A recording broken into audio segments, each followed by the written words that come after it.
Mapagpalang araw po mga kapams. Eto naman po tayo. Bakit? Bakit? Ay sos. Bakit tan? Anong nangyari naman dyan sa Nanay Marita? Pambihira. Hindi mo naman pinapasok si Jonathan na eh. Hindi mo naman nagtrabaho si Jonathan na naman. Dawa. Sablay tayo dyan. Uy, nakulong. Hindi pwedeng lagi kang nasusunod kasi Nay. Pag ikaw lagi nasusunod, wala, mawawala lahat. Kasi pati trabaho ni Jonathan, maapektuhan. Hindi siya makapagtrabaho dahil sa'yo. Pipilit mo yung gusto mo. Paano yan?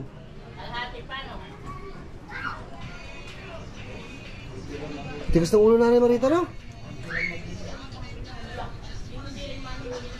Dumaya kay Bade?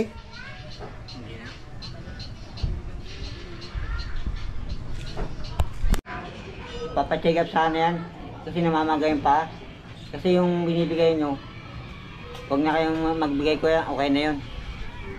Meron na, marami na. Yung pa-check up na lang at saka inom ng gamot, yun lang inihiling ko. Sa mga gamit, okay na, wala na akong masabi. Kaya huwag na magbigay. Yung pa-check up na lang mama ko tsaka inom ng gamot, yun na lang. Kasi yung yun, okay na yun mga yun. Wala na masabi pa. Maraming pasalamat na rin yun. Yun na lang.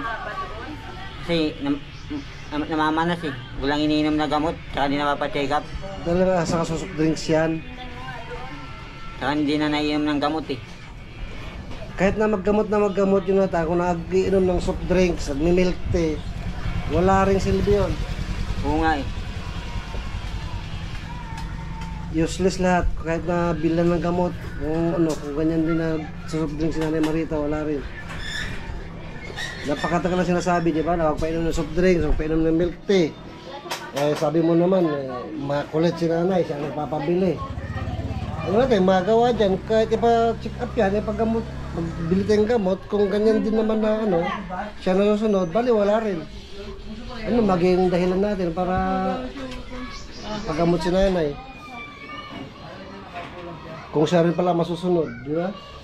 Yan nga. Kaya pumunta nga rito, di ba? Kapupunta nyo ng kagabi ron. Oo.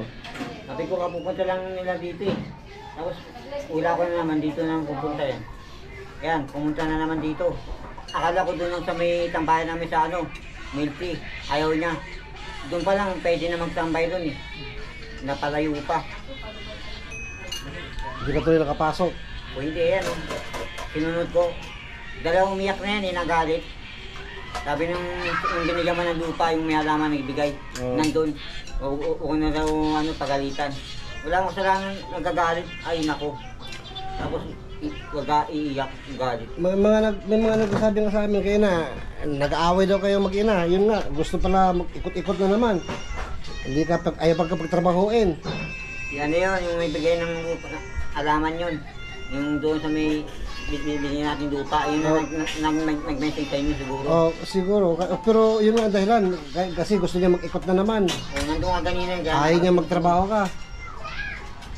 Paano ba? Ano ba gawin natin kay Nanay Marita pag ganyan? Kung siya lagi nasusunod naman pala. Ayaw makinig eh. Mira po mga kapams ng ganito. Hindi makontento sila dun eh. Subutin lagi na sa loob ng bahay, hindi naman. Nasa labas naman siya. Yan, naman namin na inilabas mo rin naman. Pagka dating mo sa gabi nga, di ba, inilabas mo pa. Gusto niya malayo. Ito rin ito malayo. Sablay tayo yan, di pwedeng ganyan. Kung ipipilit na ng Marita lagi ang ganyan, ba, wala nang mangyayari niyan, di ka na makapagtrabaho. Wala naman talaga ko yan. Babalik ka naman sa karsada. Pero wala naman kasalanan doon eh. Kasalanan ni mama ko yun, hindi ko yung kasalanan yun. Tsaka walang problema ron. Kagustuhan naman niya eh. Kaya bahala na. Nay, ayaw mo na maayos ang buhay nyo? Ayaw mo na may bahay kayo? Nagtatrabaho si Jonathan? Ayaw mo ng ganon? Gusto mo sa kalsada lang kayo? Walang makain, gusto mo? Walang matirahan. Doon niya pinapasok na naman si Jonathan ngayon. Gusto niya maggala. Hirap naman ng yan.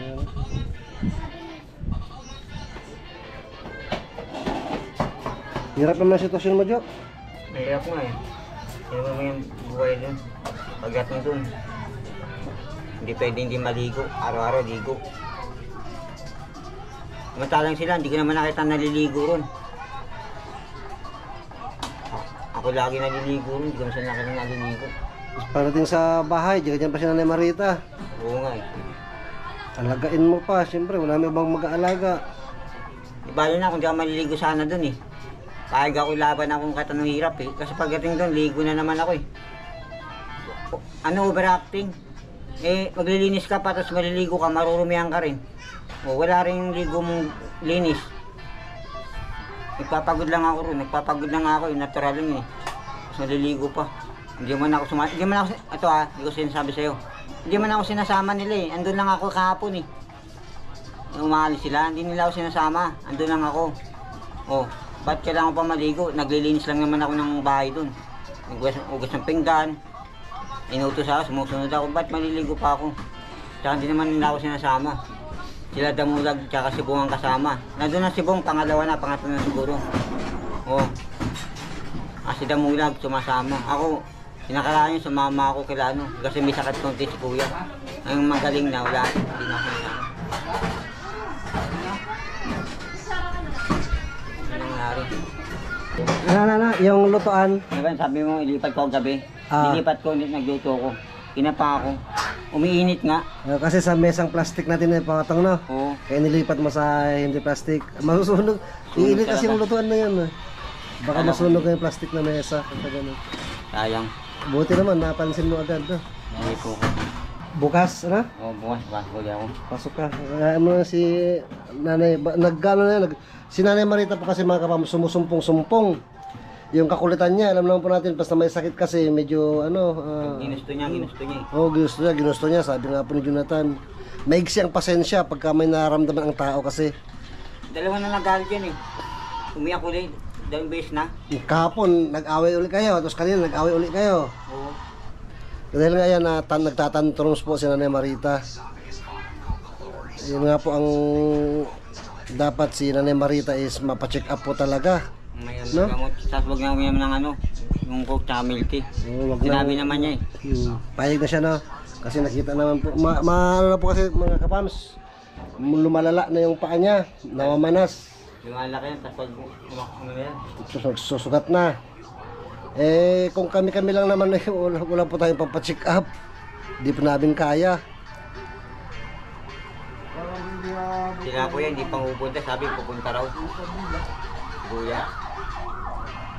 Para matignan yung nandun. Mga kapams, humingi po ko ng ano, pampa-check up ng mama ko sa paa. Panginom ng gamot lang. Yun lang sana ang kailangan ko. Last na lang. Last 2 minutes na lang. Pagkakataon na lang. Pa-check up lang, tsaka inom ng gamot. Wala na akong hinihiling pang iba. Kasi naibigay na sa kanila eh. Wala rin eh. Yun na lang. Pa-check up, tsaka inom ng gamot. Ma-restahan lang. Para mawala yung maga, banas. Yun lang inaalala ko kasi. Kaya inaalala ko siya. Sugat na lang po yung panin na ni Marita mga kapams, tapos namamanas. Bumalik na naman yung sugat niya eh. Dati magaling na, tagal mga ilang buwan. O binibilang ko eh. Matalino magbilang eh. Pero Jonathan, kung sakali na may tumulong na mapacheck up si nanay, mabilan ng gamot, ipinapangako mo ba na hindi mo na painumin ng soft drinks at milk tea? O, hindi na inom ng, mawa ka na inom ng coke, tsaka milk tea. Huwag na inom ng coke at milk tea ha? Wala na inom talaga, pag napacheck up, ano ka ng gamot. Para mawala yan, pag mawala yan. Ano? Delikado yan. May sugat na naman. Yun ang inihiling ko kasi. Kahit wala ng ibang bagay, yan na lang. Sa bagay po mga kapams, yung sa pagdating po kay Jonathan, okay na po tayo kay Jonathan. May trabaho na siya, may bike na siya, at sa bahay naman po nila may mga gamit na rin sila. Ayaw na. Ay, ito nga po ang problema nga iwan si Nanay Marita na kailangan mapacheck up. Sana. Tapos na kasi yung ano eh, yung inihiling namin eh. Siya na lang wala pa, hindi pa, last lang.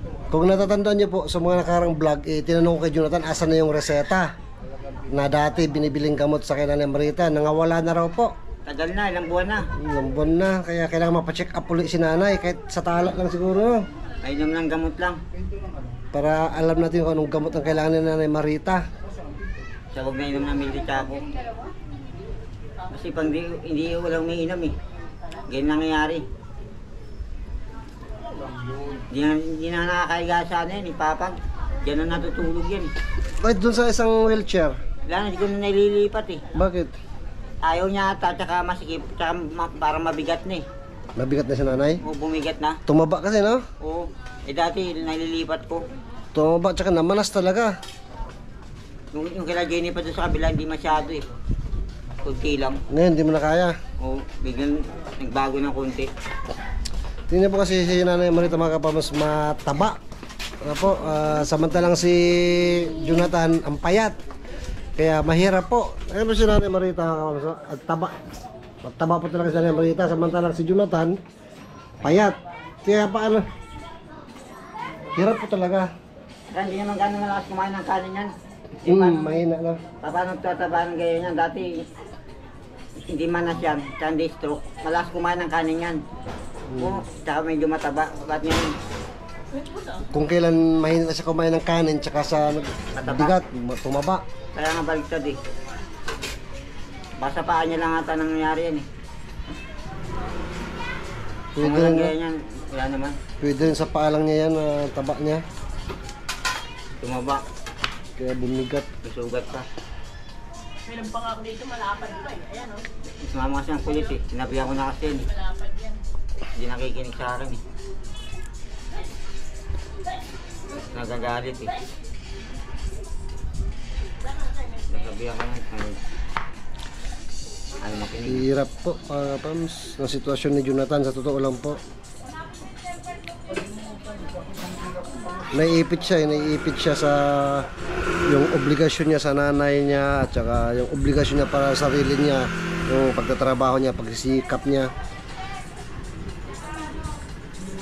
Hindi niya maintindihan si nanay. Pag nagpumilit si nanay, nagtantrums, bilang isang anak, parang napakahirap tumanggi. Hindi siya tatahimik pag di mo sinunod. Ayaw tumahimik, ayaw tumigil. O pag di mo sinunod. Yun po ang dahilan, kaya pag nagtatantrums, hindi rin niya maiwan, hindi rin siya makapasok ng trabaho. Kaya pinagbibigyan na lang po niya na maggala si Nanay Marita. Yun po ang ano dyan, no? Sitwasyon ni Jonathan. Ayan, yung katotohanan. Gustong gusto niya po niya Jonathan magtrabaho, sa totoo lang po. Yan ang lagi niya sinasabi. Kaso nga lang si Nanay Marita, tulad na ito ngayon, sumumpong ng tantrums, ng may sakit. Yung di namang stroke yan, di namang gaya yan. Okay lang yan doon, panatag lang yan, relax lang. Yung ngayon na stroke na, wala na, parang gulo na eh. Di na makontento sa sarili niya eh. Parang may hinahanap eh. Mainipin, no? Mainipin. Pag ganyan. Kung na agad ang bilis. Dati hindi ganyan yan. Kalmado lang yan, okay lang yan. Ngayon ganyan na, iba na, wala na, nagbago na. Pero yung mga pamas, nakakabilib din ng pagtsatsaga, pagtitiis ni Jonathan kay Nanay Marita. Napakahirap po, sa totoo lang, alaga ng nanay, lalo't lalaki si Jonathan. Sa kanya lahat yan. Bago siya umalis, magtrabaho, asikaso niya si nanay. Pag uwi niya ng gabi, asikusuhin niya pa si nanay. Di ba madalas kahit gabi, pag uwi mo, ano pa si nanay, papagala-gala pa? Gusto niya sa labas pa? O, nandun kami kagabi. Nandun kami sa labas kagabi. Sinusunod na nga yan, tapos ngayon, iiyak, iiyak. Tapos nagagalit. Yun pala, gusto niya pumunta rito. Yun, sinunod ko para matahimik. Matapos na yun, dito na kami. Ayan, tumahimik nga. Kaso, hindi naman nakabawas si Jonathan sa trabaho. Mga kapams, hindi po kagustuhan ni Jonathan to na hindi siya makapasok sa trabaho. Oo. si Nanay Marita po ang pinagbigyan niya kasi hindi tumatigil si Nanay Marita. Sa umaga, papasok si Jonathan dapat. Hindi titigil si Nanay Marita kasi sigaw, kaiiyak hanggat pinagbibigyan. Alam po namin yan. Ay, ganun talaga eh. Sige lang Jo ha, at tsaga lang, tiis-tiis. Yan mo, baka mali mo, bukas naman, okay naman si Nanay, di ba? Makapasok ka na naman. Tsaga lang. Yun nga po ang hinihiling ni Jonathan, ano po, hinihiling na rin po namin. Kaya sa ganang aming sarili, wala po kaming kakayahan mga ka-fams, na sana mapacheck up si Nanay Marita at mabilhan ng gamot. Manas na po talaga at sugat na po yung paa ni Nanay Marita. Di ko na po ipapakita, ano po, ano na lang,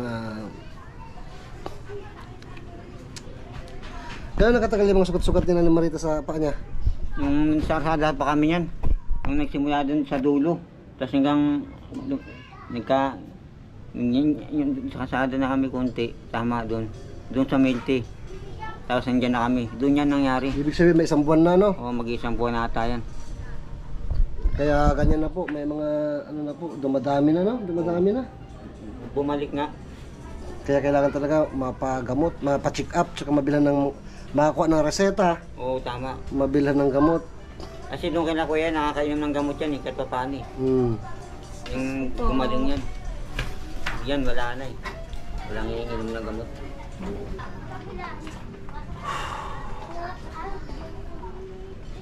Paano yan, Jo? Pagka dating ng sahod, pagkada na naman sa urin mo yan, kung laging ganyan si Nanay, no? Hindi naman. Isang araw lang naman ako mabising. Yan lang naman eh. Ay, isang araw pa lang. Ayan pala ang sunod. Yan lang. August 7. Kaya mabsing. Linggo. Hindi man ako pumasok sa ilang trabaho. August, bagong buwan. So far po, ngayong August, ngayon lang po siya nag-absent. Pero nga po sa kanya na sinumpo ng tantrum si Nanay Marita. At si Jonathan bilang anak, di po niya mapahindian ang nanay niya. Dahil nga yun po, nagwawala, nagsisigaw, nag-iiyak. Pag di pinagbigyan si Nanay Marita, no? Nagalit eh. Nagagalit. Ay tumigil. Anong purpose niya naman? Gusto niya mag-ikot-ikot? Ikot-ikot lang. O dito lang. Tapos babalik niya uli kami. Mamaya-maya doon sa amin. Uwi na. Tapos kapagod naman yan. Kaya nga eh. Ang hirap pa naman itulak ng wheelchair ni Nanay. Mabagal lang. Hindi ka naman binibilisan eh. Mabagal lang. Kapag binibilisan ko, napapagod ako eh. Mabagal lang. Para makarating. Hirap itulak ng wheelchair na yan kasi sumasayad na eh. Oo. Sana nga yung binili ni Tiking Body, yung isang ganyan din sana, bago. Oh, maganda sana yun eh. Kasi yung kasi nabili niya, yung may higaan eh.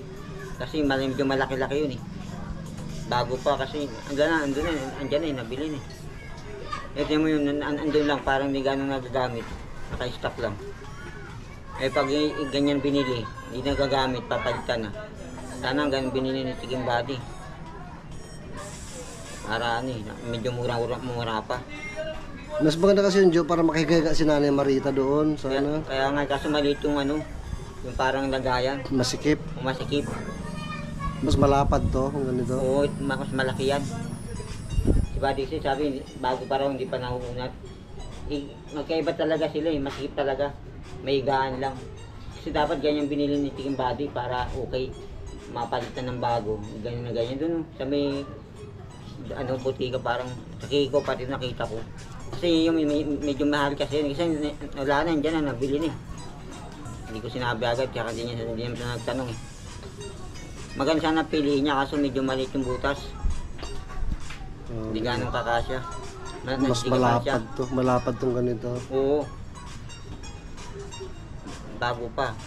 Yung bago rin sana, para naman sana yun na lang sana isa. Sana hindi na napalitan na yan. Yung isa nga dyan, nakinakuya eh. Sana papakilaw sana yun, sayang. Hindi napakilaw. Sayang nga eh. Wala nandun eh. Tsaka lang tana, tsaka lang. Hayaan mo si Nanay. Tsaka lang, wag ka, ano. Nay, wag makulit na. Wag ka makulit ha.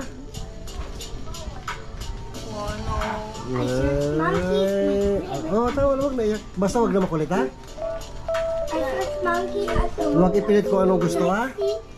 Very good. Okay na, Tan. Uwi na raw siya. Tsaga-tsaga lang, Tan. Mapagtsagaan mo lang nanay. Ganyan talaga. Mag-alaga ng nanay. Okay, ingat kayo, ha? Ingat. Payong siya. May sombrero naman. Tsaga-tsaga lang, Tan.